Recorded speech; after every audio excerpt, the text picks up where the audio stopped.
Talvez uma das frases mais comuns que os pais pronunciam para os filhos durante os primeiros estágios da infância seja nunca falar com estranhos.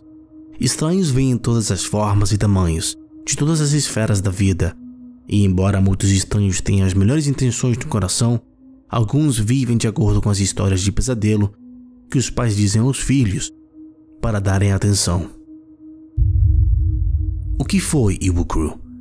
Hoje vamos cobrir um caso tão chocante que vai fazer você se agarrar aos seus entes queridos com mais força do que o normal. Agora, vamos lá. Frank Edward Ed Ray nasceu em 26 de fevereiro de 1921 em LeGrand, Califórnia. Seus pais, Frank Sr.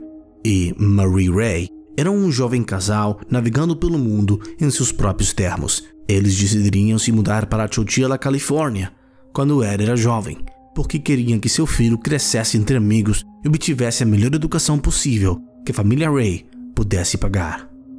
Ed se formou na Chowchilla High School em 1940 e pela primeira vez em sua vida foi forçado a realmente considerar o que queria fazer daquele ponto em diante.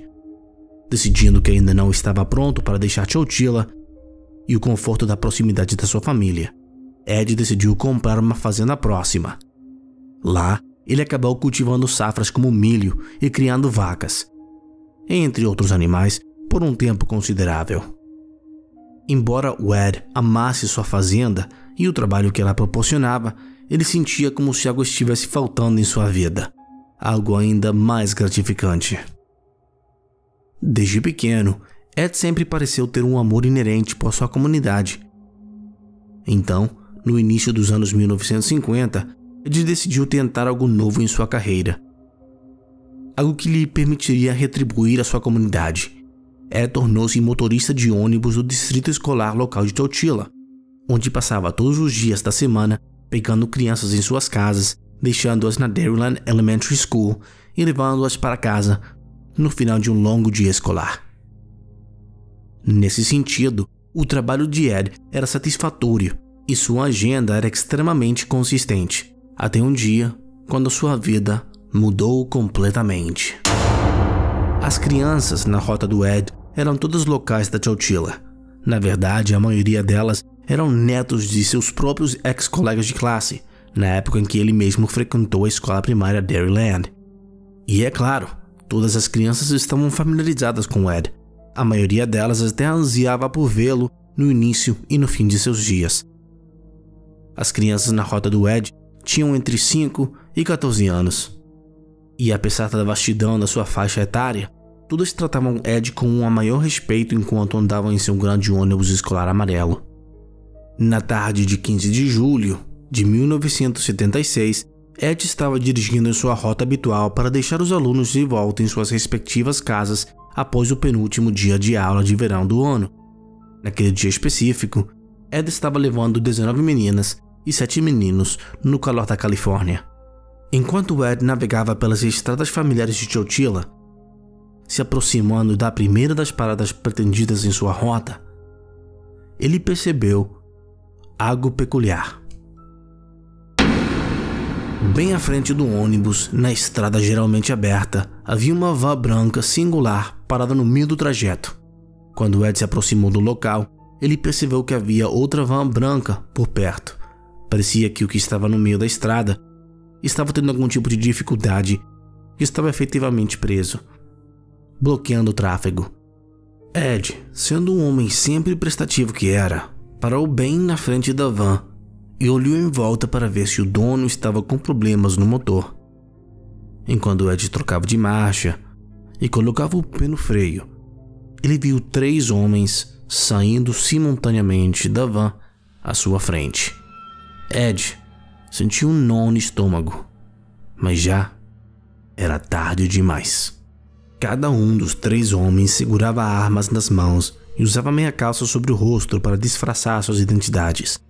Antes de que Ed pudesse reagir, os 3 homens armados entravam no ônibus escolar e um deles pressionou uma arma contra a têmpora de Ed. Em seu ouvido, o atirador disse a Ed para se afastar do voante sem problemas ou seria baleado.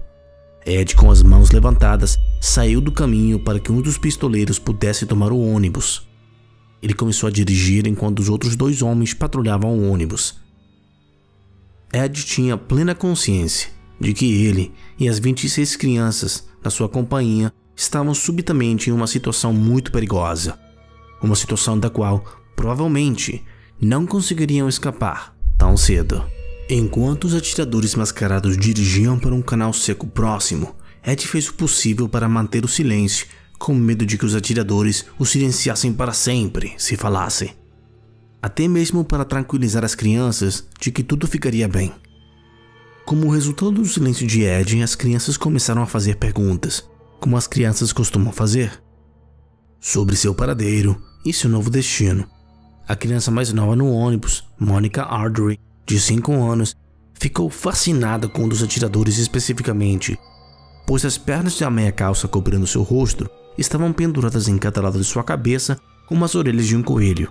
Como não tinha como conceituar o perigo da situação, Monica olhou para o atirador intrigada e perguntou se ele era o coelhinho de Páscoa.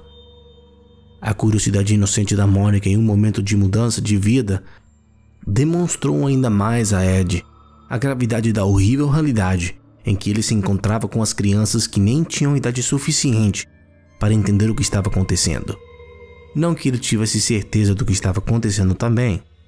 Na base do canal, os homens armados conduziram Ed e as 26 crianças como gado em 2 vans separadas, forçando todos a entrar um por um.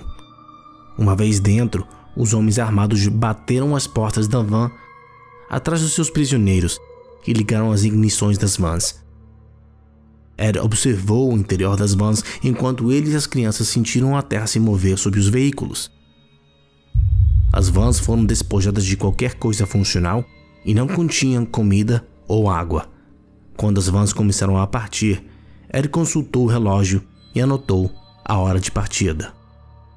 Aglomerados na parte de trás das 2 vans, Ed e as 26 crianças foram conduzidos por 11 longas horas sem ir ao banheiro e sem ideia de para onde estavam indo. Como as crianças eram, em sua maioria, pequenas, o desrespeito aos cuidados ao dirigir fez com que a maioria das crianças menores experimentassem um enjoo intenso. Muitas das crianças tiveram que vomitar na parte de trás das vans, enquanto as crianças mais velhas tentavam manter as mais novas calmas, cantando canções para animá-las. As crianças cantaram canções como Boogie Nights, Love Will Keep Us Together e até mesmo sua própria versão de If You're Happy and You Know It, Clap Your Hands. Exceto que as crianças estavam longe de estar felizes e até mudaram a letra para Se você está triste e sabe disso, bate as palmas. Ao ouvir isso, Ed começou a se sentir ainda mais ansioso do que já estava. Por volta das 13h30 da manhã, Ed e as crianças foram levados pelos sequestradores mascarados para uma pedreira de Livermore, a cerca de 160 quilômetros de Chowchilla, onde haviam sido originalmente sequestrados. Atordoado, confuso e absolutamente apavorado, Ed e as crianças foram escoltados para fora das vans sem identificação, um por um. À medida que cada uma saía, um dos sequestradores mascarados fazia com que cada criança dissesse seu nome e entregasse uma única peça de roupa de sua pessoa. Ed não conseguia entender o que estava acontecendo, porque ele e 26 crianças foram alvo desse ataque. Pior de tudo, Ed só podia presumir que seu destino, junto com o das crianças, seria a morte. Para a surpresa e horror de Ed, os 3 sequestradores conduziram cada criança individualmente para a pedreira. Enquanto Ed era conduzido para a frente, ele percebeu que havia uma van em movimento embaixo deles. Uma van em movimento que foi enterrada a 3,6 metros abaixo do solo. A única parte visível em volta da terra era o telhado. No topo do telhado havia uma pequena abertura e uma escada que foi baixada dentro da van. Ed percebeu de repente que ele e as crianças estavam sendo levados para dentro da van e eles seriam enterrados vivos. Uma a uma, cada uma das crianças foi forçada a descer a escada para a van de mudança, enterrada. E uma a uma o horror da situação começou a se instalar, pelo menos para as crianças mais velhas do grupo. Dentro da van havia uma variedade de colchões sujos de todas as formas e tamanhos, e alguns recipientes com água e comida. Ed fez o mais rápido inventário do interior da van, enquanto seus olhos se adaptavam à falta de luz. Então, Antes de que ele pudesse falar, os sequestradores começaram a fechar a placa de aço no teto da van para cobrir o buraco pelo qual Ed e as crianças haviam entrado. Então, eles ouviram o barulho de terra começando a se acumular no teto da van, com uma pá de cada vez. Algumas crianças começaram a gritar, uma delas até desmaiou. Ed fez o possível para acalmá-los, mas sabia muito bem que seus próprios medos estavam rapidamente dominando sua capacidade de manter a calma. Logo, Ed começou a chorar junto com as crianças. Ele tinha certeza de que o telhado não suportaria o peso da sujeira sendo carregada em cima dele. Ele temia que isso fosse inevitavelmente desabar. Com o caminhão ficando sempre cada vez mais abafado, Ed olhou para as crianças, vendo seus rostos apavorados. E então, algo peculiar aconteceu. A criança mais velha do grupo, Mike Marshall, de 14 anos, levantou-se abruptamente e afirmou que não iria morrer sem pelo menos tentar sair. Ed, cheio de um novo propósito, levantou-se com Mike e pediu que os meninos mais velhos ajudassem enquanto planejavam sua fuga. Os meninos mais velhos, junto com Ed, juntaram os colchões que estavam espalhados pela van e começaram a empilhá-los um em cima de outro, até que a estrutura fosse alta o suficiente para alguém ficar em cima e alcançar o telhado. Em seguida, os meninos subiram com calma até o topo da torre improvisada. Enquanto faziam isso, algumas das outras crianças entregaram ripas de madeira de uma das camas de dentro do caminhão. Já no topo da torre de colchão, os meninos usaram as ripas de madeira para tentar desalojar uma placa de aço que cobria o buraco no teto da van. Enquanto empurravam a placa de aço com toda a força que conseguiram reunir, Ed e os meninos perceberam que a própria placa estava sendo carregada por duas enormes baterias de trator. Para o caso de um grupo de reféns tentar escapar. Cada bateria pesava cerca de 100 libras. Enquanto Ed e os meninos mais velhos lutavam vigorosamente para mover a placa de aço e as duas enormes baterias de trator em cima dela, eles se sentiriam sucumbindo à exaustão pelo calor e à fadiga muscular extrema, já que não comiam há quase um dia e estavam literalmente sufocando debaixo da terra. Algumas das outras crianças jogaram água na cabeça de Ed e dos meninos na tentativa de resfriá-los e mantê-los conscientes. Apesar de todos os esforços, parecia que eles realmente estavam presos para sempre. Além disso, para seu horror, o telhado começou a desabar, diminuindo a velocidade em direção a eles. Mas então, com um impulso bem sincronizado, a placa de aço se moveu. Em uma reviravolta quase inacreditável nos acontecimentos, Ed e os meninos conseguiram empurrar a placa para trás e ver um pouco da sujeira empilhada em cima da van derramar do telhado. Ed ajudou a tirar um dos meninos mais velhos pelo buraco e o instruiu a limpar um pouco da sujeira e dos destroços em um esforço para abrir o espaço para os outros reféns. Depois de fazer isso, Ed tirou as crianças do buraco no teto da van, uma a uma. Depois de que todas as crianças foram retiradas do caminhão, os meninos ajudaram a puxar o Ed para fora do buraco e para a liberdade. Assim, as crianças desceram da van quase 16 horas depois de terem sido enterrados vivos. Ed e as crianças seguiram até a guarita da pedreira perto do Parque Regional Shadow Cliffs East Bay, em um esforço de localizar ajuda. Lá eles encontraram um vigia noturno na pedreira que, embora incrivelmente confuso, se ofereceu para chamar a polícia e esperar com o grupo sua chegada. Assim que a polícia local chegou, eles não puderam acreditar no que Ed e as crianças alegaram ter ocorrido. Quando os policiais localizaram a van de mudança enterrada, eles ficaram horrorizados com o que tinha acontecido com Ed e as crianças e aliviados por terem escapado. A investigação sobre quem era o responsável pelo sequestro não demorou muito, pois uma coisa ficou incrivelmente clara para os investigadores. O responsável deveria ter tido muito tempo de acesso à pedreira para enterrar uma van em movimento daquele tamanho. Rapidamente, os investigadores foram capazes de localizar o filho do proprietário da pedreira. Então, Frederick Newell Woods IV, de 24 anos, já que ele costumava acessar a pedreira com frequência durante o verão. Assim que encontraram o Frederick, a polícia foi rapidamente capaz de localizar seus dois amigos os irmãos James e Richard Schoenfeld. Ao prender os 3 jovens 2 semanas após o sequestro inicial, a história começou a se desenrolar diante dos olhos dos investigadores. Um ônibus que leva os jovens e o motorista foi encontrado vazio em uma área coberta de bambu do pântano seco Brenda. Não há dúvida de que o ônibus estava deliberadamente escondido no matagal, e poeira nos assentos indicou que os 26 jovens não estavam a bordo quando o ônibus foi levado para o pântano. O misterioso desaparecimento também indicaria que pelo menos 2 pessoas deveriam estar envolvidas, um para dirigir o ônibus e o outro para guardar os jovens. Havia outras trilhas de veículos em cima das marcas dos pneus de ônibus na área. Muitos dos pais preocupados estavam esperando na estrada, enquanto outros mantiveram uma vigília a noite toda na delegacia. O Frederick, James e Richard revelaram à polícia que, apesar de virem de famílias extremamente ricas, os 3 haviam contraído dívidas extremamente altas. Como os homens estavam precisando desesperadamente de dinheiro, eles acharam melhor manter reféns para obter resgate, como as pessoas costumam fazer nos filmes. Então, eles sequestraram as crianças no ônibus escolar de Ed quando voltavam de aula para casa porque, como James afirmou, precisávamos de várias vítimas para obter vários milhões e escolhemos crianças porque as crianças são preciosas. O Estado estaria disposto a pagar o resgate por eles e eles não revendam, eles são vulneráveis, eles vão se importar. Acredita-se agora que os 3 sequestradores foram inspirados pela história O Dia em que as Crianças Desapareceram, de Hugh Pentecostes, já que os detalhes da história e de seu sequestro são notavelmente semelhantes. Da mesma forma do livro de Alfred Hitchcock, Daring Detectives, onde a história foi publicada, que estava na biblioteca da Chowchilla e teria sido acessível a eles.